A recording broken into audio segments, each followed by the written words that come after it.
विभिन्न दाबी नहीं ओडिशा राज्य आशा कर्मचारी संघर बालेश्वर शाखा पक्षर जिलापाल को दाबीपत्र प्रदान। आशा कर्मचारी को सर्वनिम्न 18,000 प्रदान, आशा फैसिलिटेटर को 24,000 और बीटीटी संयोजकों को मासिक 30,000 टंका सर्वनिम्न दरमा प्रदान। आशाकर्मी, आशा संगेनी, आशा फैसिलिटेटर, बीटीटी संयोजकों को ईपीएफ और ईएसआई अंतर्गत कराजी सामाजिक सुरक्षा अंतर्गत पेंशन प्रदान करा जाओ आदि विभिन्न दाबी उपस्थापन होता। भारतीय मजदूर संघर बालेश्वर शाखार साधारण संपादक अरूप नारायण नायकों नेतृत्व में बालेश्वर शाखार बहु सदस्य भी जोग देथिले।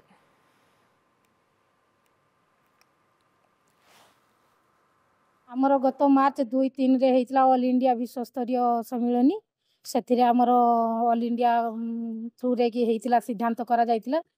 प्रत्येक जिल्लार दाबी रही आमर एनआईएचएम को स्थायी एनआरएचएम को स्थायी करवा एवं आमर सर्वनिम्न मजूरी प्रदान करवा, मासिक दरमा करवा, मासिक दरमा आमको सर्वनिम्न 18,000 टंका प्रदान करवा एवं आमर ईएफआई एएसआई लागू करवा एवं मृत्युकालीन भत्ता मृत्युकालीन सहायता आमको 5 लाख टंका दबा एवं आमर पेंशन आमर चाकरी अवसर बेले 5 लाख टंका प्रदान करवा। ये सब दाबी रही 10 दफा दाबी आमर।